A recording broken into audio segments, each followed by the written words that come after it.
En este vídeo vamos a hablar de latín vulgar, vamos a intentar entender qué es, también vamos a ver qué no es, que es casi tan importante, y aviso desde el principio, en alguna ocasión va a haber algún detalle, alguna pequeña explicación que no sea especialmente ortodoxa, pero todo sea para facilitar la comprensión de un tema que no es tan fácil como podría parecer. Los propios filólogos, lingüistas, no terminan de estar de acuerdo en el concepto, en la definición de latín vulgar. Y es que ya para empezar, el propio término de latín vulgar es un poco engañoso.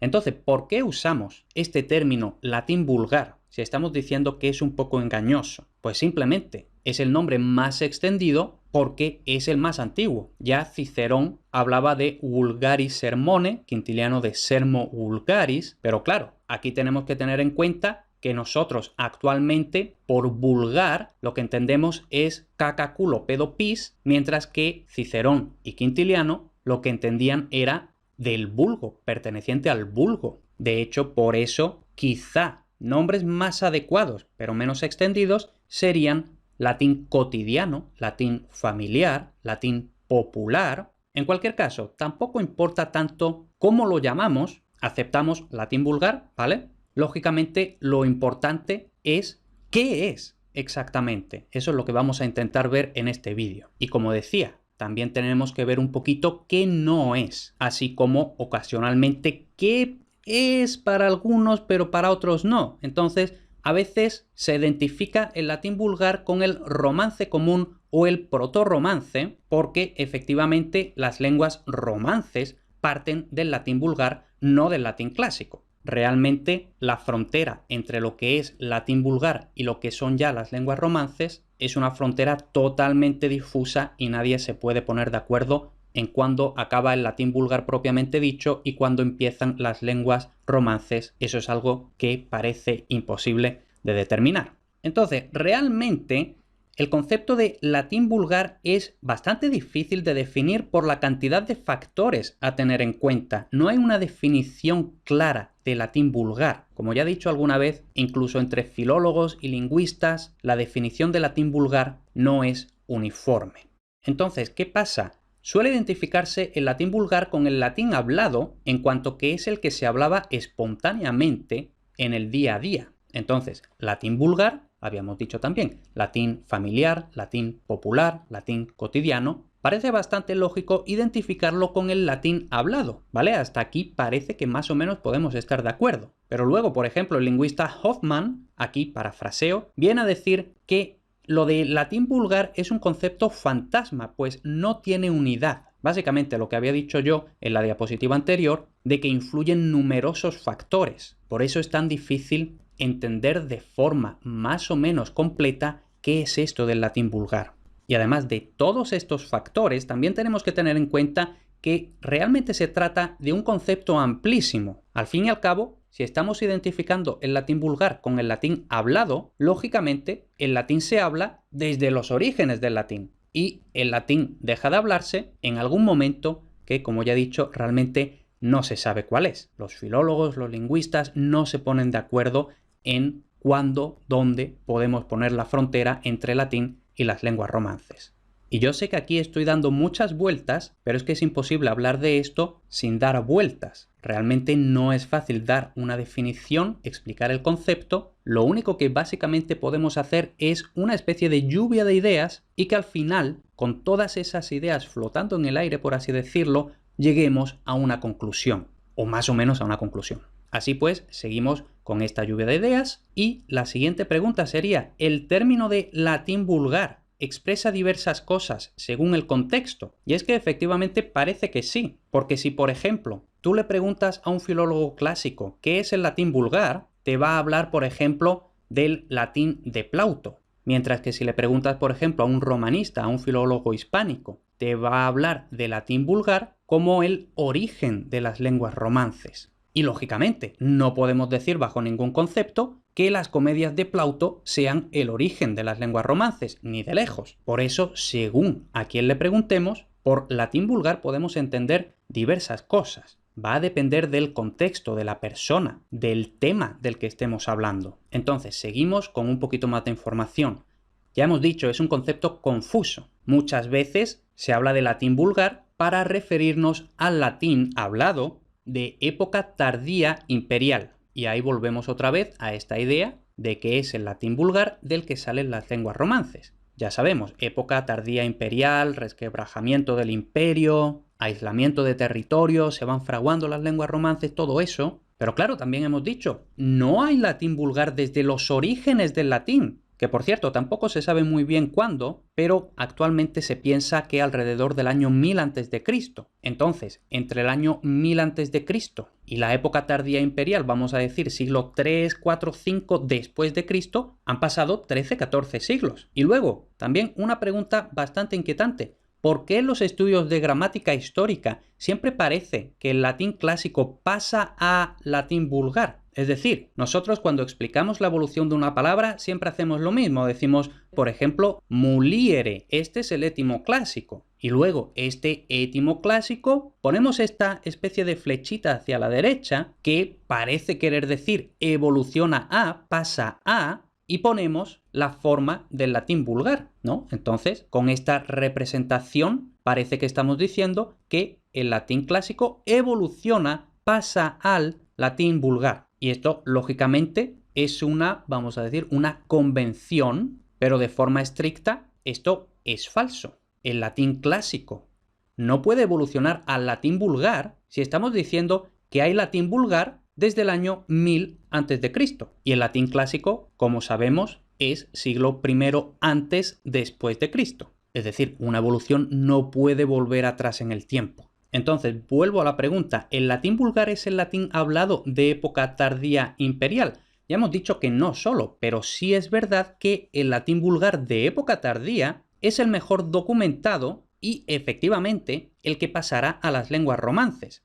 Pero ya hemos dicho, el latín vulgar no es solo el de época tardía. Y aquí, por cierto, meto este término en cursiva, tardovulgar, porque este término, desde luego, en gramática histórica debería usarse bastante más.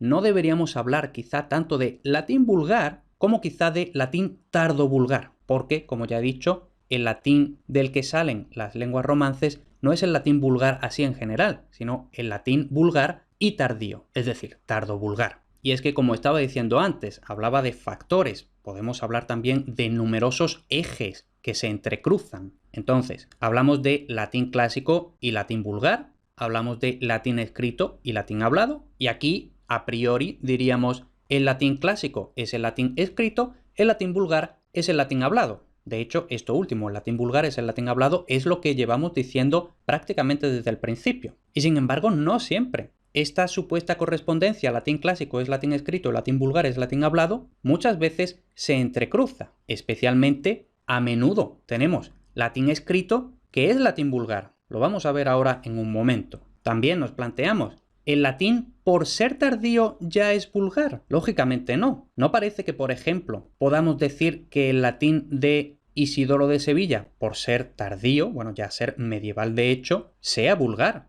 ¿no? Es prácticamente latín clásico. Y de la misma forma, ¿el latín escrito es necesariamente literario? Pues ya he dicho que no y vamos a ver que no. De hecho, todo lo que sabemos del latín vulgar nos ha llegado lógicamente de forma escrita. Y aquí también podemos pensar, por ejemplo, actualmente, un mensajito por chat, por mensajería, lógicamente es español escrito. Ahora, ¿ese español escrito es literario? No. De hecho, ese español escrito está mucho más cerca al español hablado. Básicamente, estamos poniendo por escrito lo que diríamos hablando, ¿vale? Entonces aquí tenemos varios de estos ejes, varios de estos factores, reflexiones, todo un poco mezclado, pero es que, como ya digo, todo esto y mucho más se entrecruza de forma bastante caótica.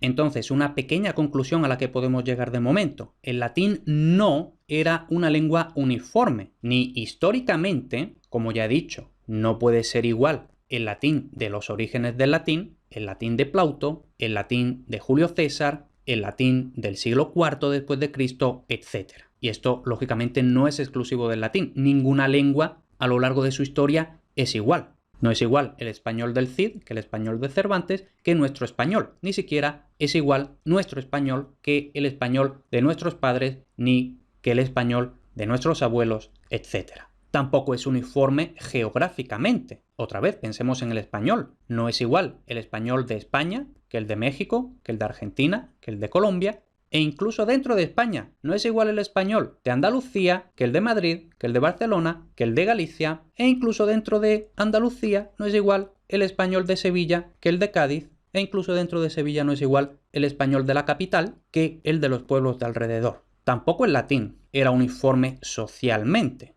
Igual que tampoco es uniforme socialmente el español actual. No habla igual una persona, vamos a decir, de familia acomodada que una persona de un barrio humilde, y aquí muchísimos factores. Tampoco el latín era uniforme situacionalmente, es decir, dependiendo de la situación, una misma persona habla unas veces de una forma, otras veces de otra forma.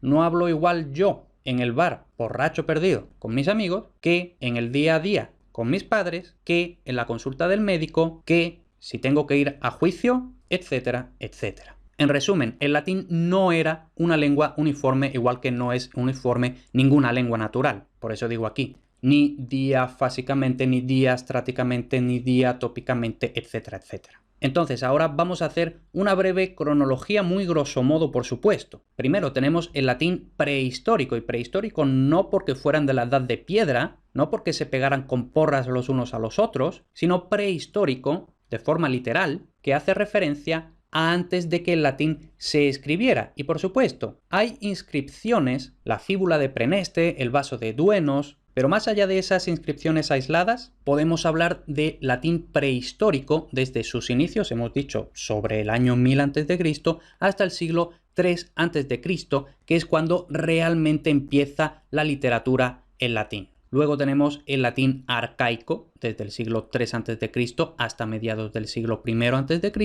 Luego el latín propiamente clásico, desde mediados del siglo I a.C. hasta el año 14 después de Cristo. ¿Por qué exactamente el 14? Porque la muerte de Octavio Augusto. Luego tenemos el latín posclásico hasta principios del siglo III después de Cristo. Luego el latín tardío desde mediados del siglo III después de Cristo hasta las lenguas romances, cuando quiera que esto fuera. Y ya a partir de aquí tenemos latín medieval, que no es un latín adquirido, no es un latín que uno aprenda de forma nativa, sino un latín aprendido en la escuela. ¿Vale? Entonces aquí tenemos una cronología, por supuesto muy grosso modo. Esta cronología es meramente orientativa. Nos planteamos otra cuestión, y que me parece bastante lícita. Si no hay grabaciones, ¿cómo podemos conocer el latín vulgar si el latín vulgar hemos dicho que es esencialmente el latín hablado? Esto de hecho suele ser un argumento, supuesto argumento, para los negacionistas de que las lenguas romances proceden del latín. En fin, de eso ya he hablado largo y tendido. Por tanto, ¿cómo resolvemos esta supuesta objeción? Pues lógicamente no hay grabaciones, pero sí hay muchas fuentes literarias, hay fuentes epigráficas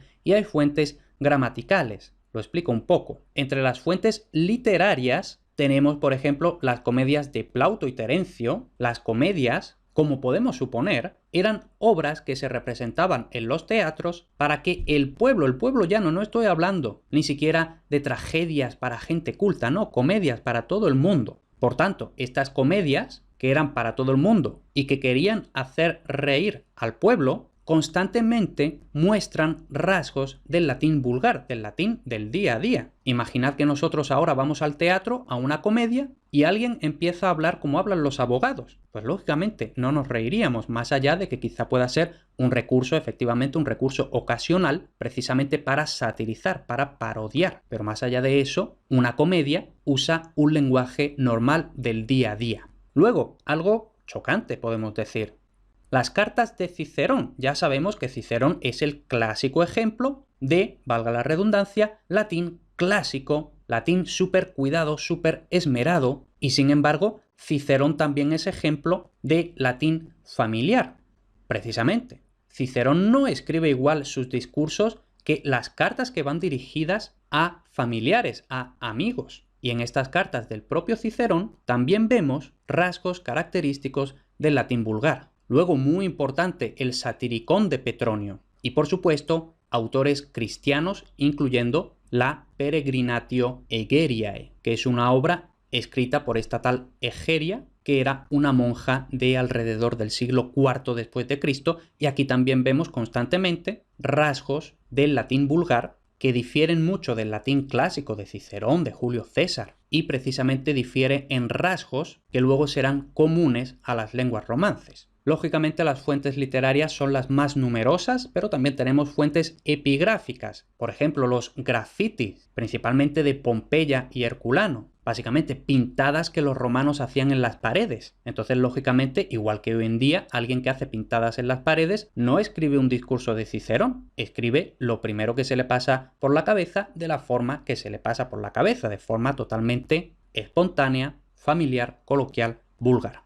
También las Defictionum tabellae, dicho en español, unas tablillas de maldición. Ya sabemos que los romanos eran muy supersticiosos, entonces ellos, para maldecir a alguien, escribían una especie de maleficios y, lógicamente, estos maleficios, estos hechizos, estas maldiciones, tampoco las escribía Cicerón. Simplemente, cada uno, como buenamente pudiera, básicamente escribía: me cago en todos los muertos pisoteados de no sé quién, ojalá que se muera, etc. Entonces ahí también vemos muchos rasgos de latín vulgar. Y por supuesto, en lápidas. Algunas de las lápidas tenían un latín más cuidado, otras un latín no tan cuidado, sino más vulgar. Y luego también fuentes gramaticales, básicamente los gramáticos latinos, igual que hoy en día hace, por ejemplo, la Fundeu, la RAE, etc., señalan los usos cotidianos y cómo difieren del, vamos a decir, buen latín. Por supuesto, aquí tenemos el famoso Appendix Probi.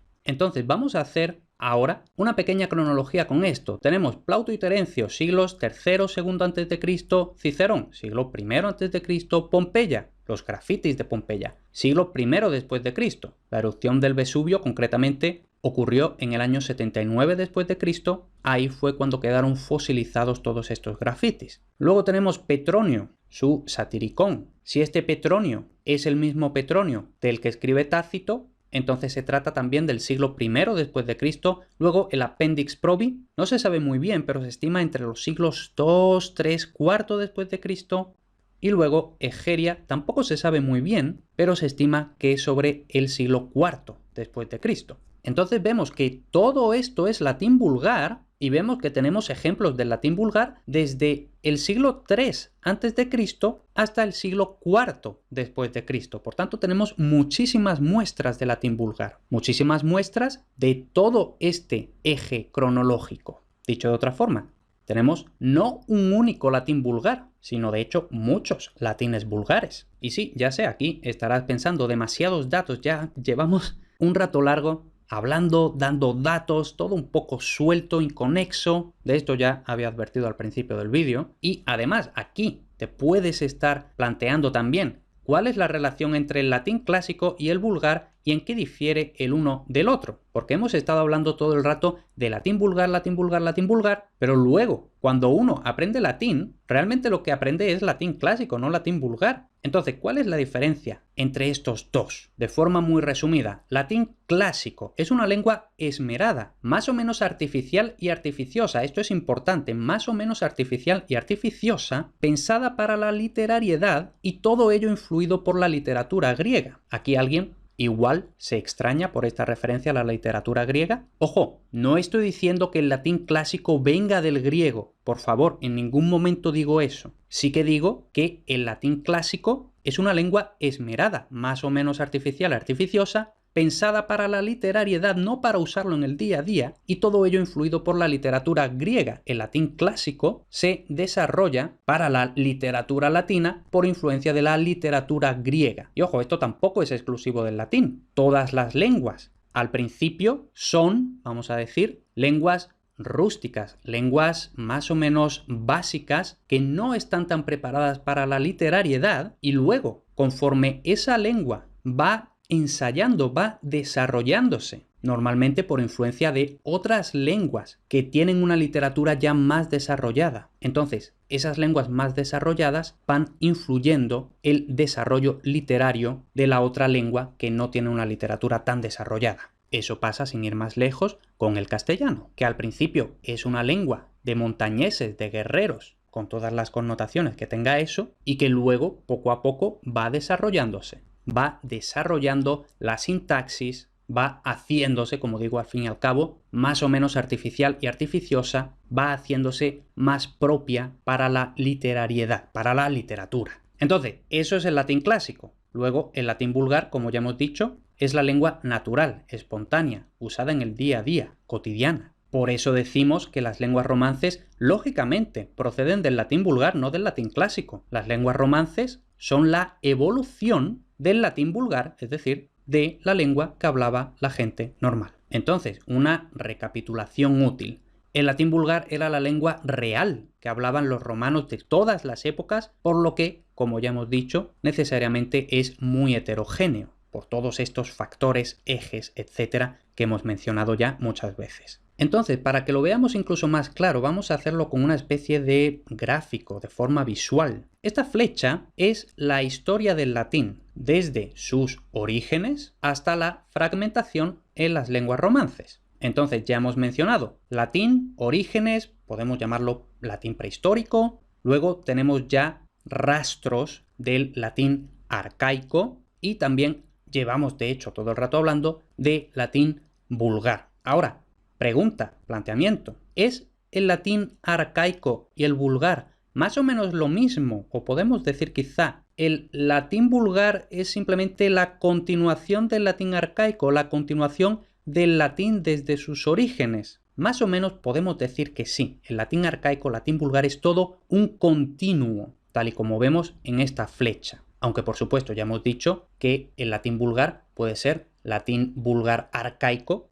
pero también puede ser latín vulgar y tardío, lo que hemos llamado latín tardo-vulgar, y ya del latín vulgar y tardío es de donde vienen las lenguas romances. Y ahora, lo interesante, vamos a decir, es que hasta el momento no hemos hablado del latín clásico. Entonces, ¿dónde está aquí el latín clásico? Y esto puede chocar a alguna gente, pero en esta representación, de hecho, el latín clásico no es la norma, sino que el latín clásico es la excepción. El latín clásico es lo que se aleja del latín real, vamos a decir. Por eso decimos que las lenguas romances no proceden del latín clásico. El latín clásico es algo artificial, artificioso, literario. El latín clásico es lo que se aparta del latín real. Igual que, por ejemplo, llevándolo al español, lo que escribe Góngora es español, sí, pero lógicamente ninguno de nosotros hablaría como habla Góngora. Entonces podríamos decir que el español de Góngora es equivalente a latín clásico y que el español que hablamos en el día a día es el equivalente al latín vulgar. Y respecto a todo esto de que el latín vulgar es una continuación, es más o menos todo lo mismo que el latín arcaico, vamos a dar algunos datos más que apoyan este punto de vista. Aquí tenemos la tumba de Lucio Cornelio Escipión, mediados del siglo III a.C., por tanto, latín arcaico. Una parte de la transcripción sería esta de aquí, en el equivalente clásico sería esto. Vemos que más o menos las palabras son las mismas, pero especialmente vemos en la morfología, en las desinencias, las principales diferencias. Entonces, por ejemplo, si nos vamos a la última línea que dice Viro Lucium Scipione, latín clásico Virum Lucium Scipionem. Aquí lo primero que vemos es que el latín arcaico a menudo no tenemos la M final que sí tenemos en latín clásico, y que luego muchas U's del latín clásico son O's en latín arcaico. Y luego ese rasgo del latín arcaico casualmente es común a lo que entendemos como latín vulgar del que salen las lenguas romances. ¿Vale? Entonces esto parece que apoya efectivamente que el latín arcaico y el latín vulgar es todo más o menos un continuo. Luego, si nos vamos a la sintaxis, tenemos algunos ejemplos de sintaxis del latín vulgar que es más parecida a la sintaxis de las lenguas romances que a la sintaxis del latín clásico. Sabemos que en latín clásico el objeto indirecto se expresa con el caso dativo sin preposición, mientras que, por ejemplo, en español el objeto indirecto se expresa con la preposición a y el sustantivo que sea. Entonces aquí tenemos, por ejemplo, Plauto. A este lo entregaré al verdugo. Entonces este al verdugo, objeto indirecto, debería estar expresado en dativo, según la sintaxis estricta clásica. En cambio aparece ad carneficem, es decir, la preposición ad y acusativo de donde viene el español a más el sustantivo que sea. Otro ejemplo también en Plauto tenemos dará los despojos a los enemigos, ad hostis. Propiamente tendría que haberlo puesto hostibus en dativo y sin embargo otra vez ad más acusativo. Luego saltamos en el tiempo. Vulgata, siglo IV después de Cristo. Dice, dijo la serpiente a la mujer y le dice lo que fuera. Pues ese a la mujer, objeto indirecto, debería estar en dativo y sin embargo dice ad mulierem. Y otro ejemplo, en este caso de Gregorio de Tours, del siglo VI después de Cristo. Decía al obispo, lo que fuera, y lo expresa ad episcopum. Entonces ahí hemos visto algunos rasgos del latín vulgar que luego van a continuar de forma natural en las lenguas romances. Y sin embargo, también tenemos que tener en cuenta que normalmente cuando hablamos del sistema vocálico del latín vulgar, decimos que pasamos a un sistema de 7 vocales tónicas, 5 átonas, sin oposición de cantidad, y sin embargo eso parece que se contradice con el hecho de que el ritmo del teatro de, por ejemplo, Plauto, requiere la oposición de cantidad. Entonces, el latín vulgar de Plauto no puede ser ese tipo de latín vulgar que no tiene oposición de cantidad. Como sabemos, el teatro antiguo se escribía en una serie de versos y la métrica latina se basaba no en la rima, sino en el ritmo de la alternancia de sílabas breves, largas, etc. Y aquí le cojo este ejemplo a Orberg para ilustrar varios versos de Plauto que requieren la alternancia de sílabas largas y breves. Entonces esto, una vez más, lo que quiere decir es que no es lo mismo el latín vulgar y arcaico de Plauto, por ejemplo, que el latín vulgar y tardío del que proceden las lenguas romances, lo que hemos llamado latín tardo-vulgar, y cuyo sistema vocálico efectivamente ya sí es de 7 vocales tónicas, 5 átonas sin oposición de cantidad. En fin, esto bastante intenso, lo dejamos aquí, no sin antes una pequeña aclaración para que nos quedemos tranquilos, sobre todo a nosotros que estamos aquí y que nos gusta tanto la gramática histórica del español. No hay problema en representar, en hacer venir la forma vulgar de la clásica en el estudio de la evolución de étimos. Ya hemos dicho, es una convención, la aceptamos, pero como habíamos visto en esta especie de diagrama, el latín vulgar no es una evolución, mucho menos una corrupción del latín clásico. Son dos latines, por así decirlo, paralelos.